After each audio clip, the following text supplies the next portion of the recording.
सलाम नमस्ते. मी अशोक बस्ते. आपण आलो उज्जैन श्री काल भैरवनाथ मंदिर पाठीमागेच बघू शकतात आणि महाकालच्या दर्शनापूर्वी काल भैरवनाथ दर्शन घेतलेलं शुभ मानले जाते.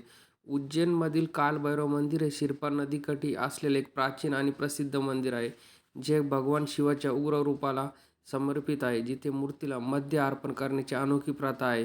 हे मंदिर मराठा काळात पूर्ण बांधणी केलेले असून उज्जैन यात्रेतील एक महत्त्वाचा भाग मानला जातो, जिथे महाकाल दर्शनापूर्वी भेट देणे शुभ मानले जाते आणि येथे मावळा पगडी घातलेली मूर्ती आहे. ती मराठा साम्राज्याच्या पराक्रमाची आठवण करून देते. स्कंद पुराणातील अवंती खंडात या मंदिराचा उल्लेख आहे. उज्जैनचे काल भैरव मंदिर हे धार्मिक श्रद्धेचे आणि ऐतिहासिक महत्त्वाचे केंद्र आहे, जिथे मद्याचा अनोखे नैवेद्य काल भैरवनाथाला दाखवला जातो.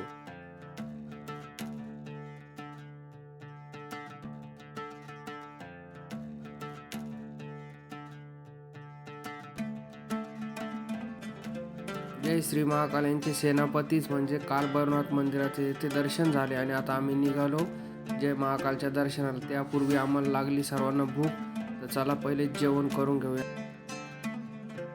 जेवण झाले आणि आम्ही निघालो आता महाकालच्या दर्शनाला.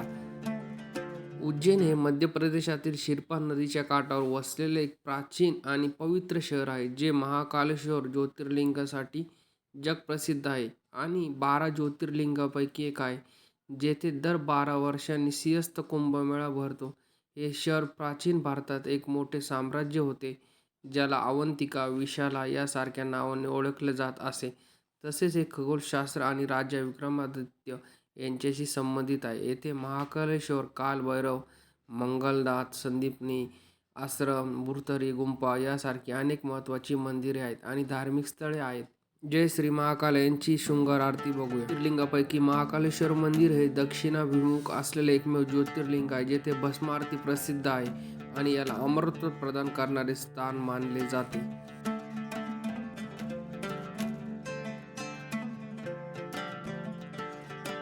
हे शहर 5000 वर्षापेक्षा जुने असून मौर्य, गुप्त आणि परमार साम्राज्याची राजधानी होते. तसेच जय श्री महाकाल मंदिराच्या पाठीमागेच महाकाल यांचे भव्य असे शिवमूर्ती आणि वेगवेगळ्या प्रकारच्या गणपती मूर्ती असे सर्व काही तुम्ही ते बघू शकता.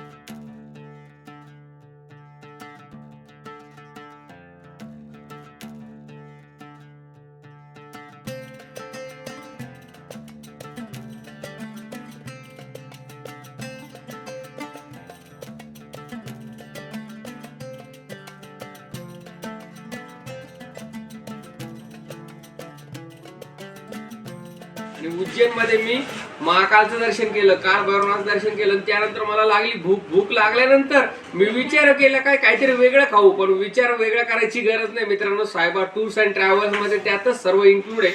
आणि आता इथे जे बसलोय ते हॉटेल पण त्याच्यातच आहे. 8,500 रुपयामध्ये जेवण पण मिळणार आणि राहण्याची एकदम घरच्या सारखी उत्तम व्यवस्था केली.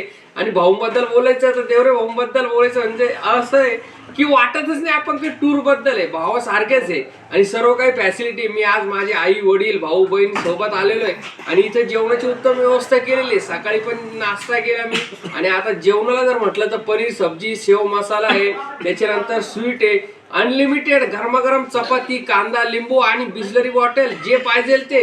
आणि भाऊ असा आग्रह करतात का असं वाटतं की खातच राहावं. आणि आता आपण सकाळी जाणार आहोत सावरिया सेठ आणि खाटू श्याम. सावरिया सेठ आणि खाटू श्याम, हरे का सहारा बाबा श्याम हमारा, आमचा यांचा प्रवास चालू झाला. तसेच अशोक बस्ते यूट्यूब चॅनल सबस्क्राईब करा, लाईक करा आणि शेअर करा.